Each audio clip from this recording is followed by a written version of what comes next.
Thank you, Minister. Thank you, Anne. Very much appreciated. And thank you, Anne, for all the great work you do. I appreciate it. And thank you to everyone here for coming out to learn a little bit more about Cascadia Minerals. Again, like Anne alluded to, some of you might know me and our team from ATAC Resources. ATAC was recently taken over by Hecla Mining Company, and we spun out the copper and gold projects from ATAC into the new company called Cascadia Minerals. We're very excited. We're very excited about our flagship project, and we're very fortunate to be working with Hecla and have that spin out and still be advancing that project. So that's in central Yukon. So there will be a few forward-looking statements. So just quickly, just want to tell you about the new company. This is a really nice new fresh start for us. Really nice, well-structured company with 36 million shares outstanding. You'll notice there's a number of warrants, but those do come from primarily from the Hecla transaction. And then some options, and then so working cap, we have 3.7 million. We should take that down to just over 2 million because we're in the middle of a drill program right now, 2,500 meter drill program at Catch. You'll see that we have some significant holders, Hecla, just under 20%, and then that was through their financing of the spin-out of $2 million. And then Barrick Gold, that's a legacy from their investment in ATAC Resources, and that followed through to Cascadia as well. And then management directors, we took a meaningful amount of our last placement that we just closed a couple weeks ago for $2.2 million that we raised for flow through. So the Hecla financing, our financing brought us up to about $4.5 million. And now we're spending it. So two nominees from Hecla came on, and that was Kurt Allen, VPX. He's on the technical committee as well. And James Sabella came on from Hecla. So as many of the viewers know, we're a very technical team.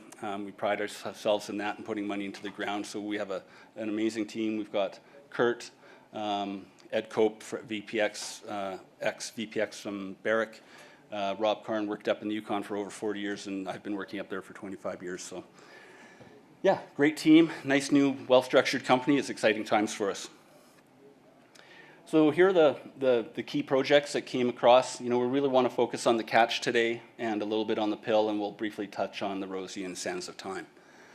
You can see that the Catch is right down here, just southeast of Carmax, and then the Pill right down here in central BC. Basically, this is the most exciting projects I think I've ever done in 25 years, and I think it's a testament that you'll hear probably over and over again about the Yukon. You can still go to the Yukon and find fresh mineralization on surface where nobody's walked or looked before. It's spectacular. And a young geo came to us, he had worked for us and brought this under a great program with the Yukon government that kind of grants prospectors to go and look. He did this work, he brought it to us, we're like, wow, that looks like pretty exciting in an area that nobody had ever looked southeast of Carmax.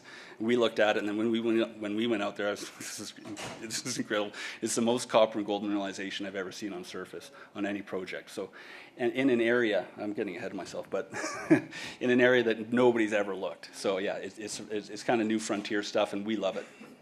Why don't we just jump right into it? We're in the middle of a 2,500 meter program. We've done 2,000, we've got 500 more.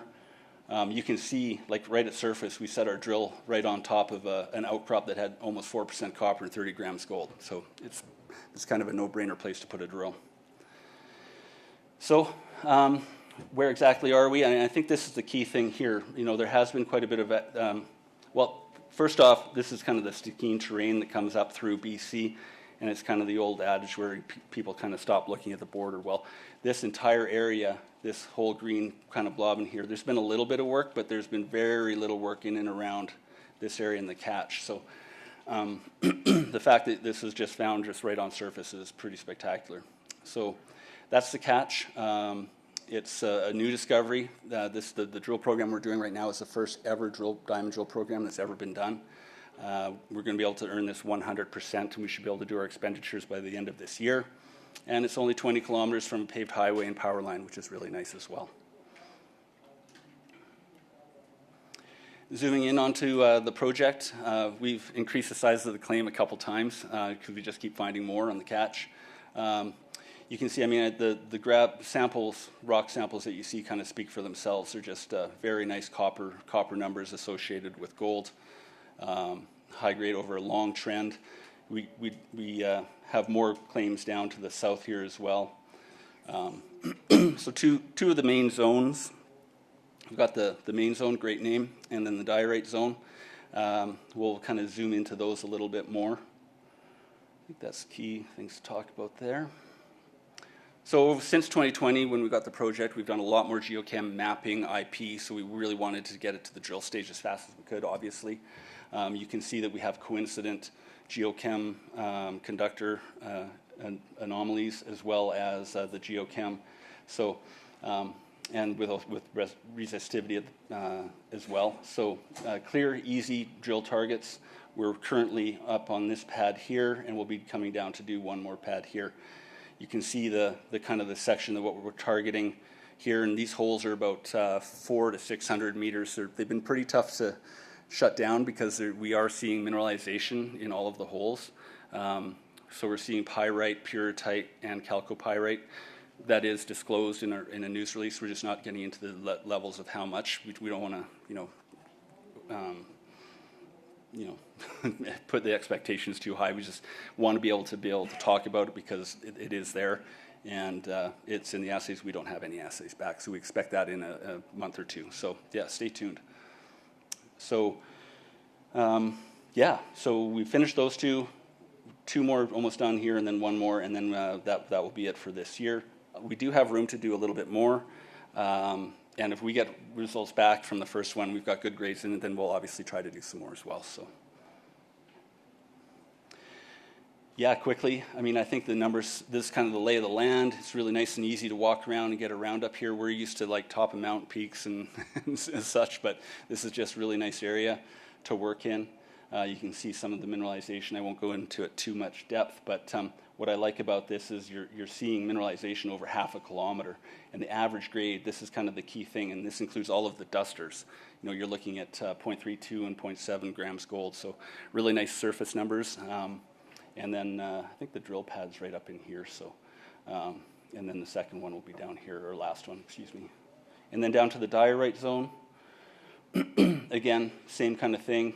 You're seeing really nice kind of average grades of 0.4 copper and 1 gram gold. So if we can kind of keep following up with that. I think the key thing here too is that we really have hardly explored the rest of the property. So there's a lot more that we can do. We were kind of busy with the takeover from Hecla for many months. So scrambling to get a drill program and a regional program going as well was a big job. And that's another piece to this as well. We did have a regional program. We haven't made a lot of noise about it, but we want to be the first movers in this Stikine terrain in and around Carmacks. We feel that we'll be ahead of everyone with the work we've done so far this year, and we plan to expand on that in 2024.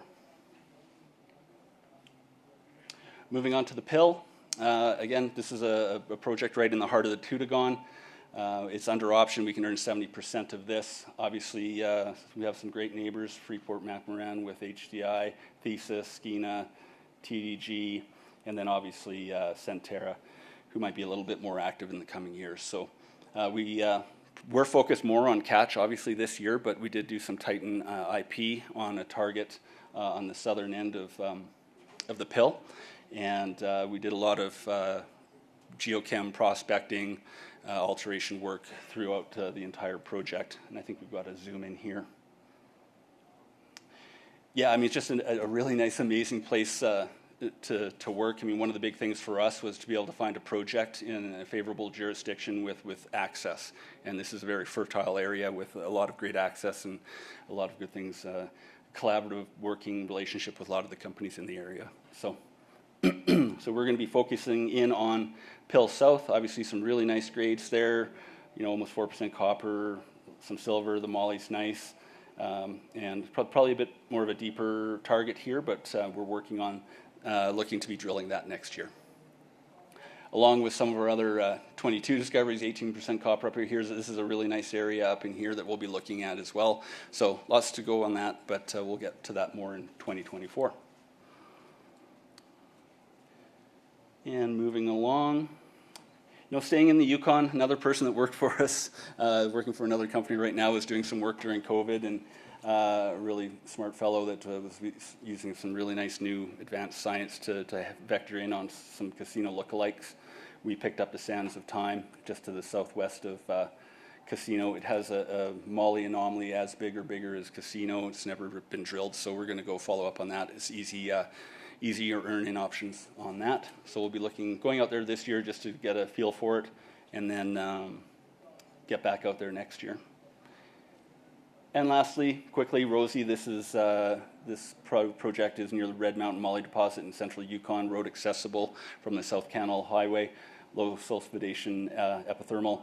We got out there. It's kind of just got neglected over the years, working with all of the companies, but it's actually a really nice target. We picked up more ground, and we'll be advancing that next year as well. Thank you. That picture is where we were going out to soil samples. Like, you just get a high elevated soil sample, and you go out there and you dig a foot down, and this stuff was coming out. And it was one of the first projects I've ever worked on where your team could actually text you pictures as they were finding things. It was awesome. It was like make your weekend. So thanks. Yeah, it's exciting. So follow us along. We've got lots of news, different things coming on. We'll be staking some new things, and appreciate your time. Thank you so much.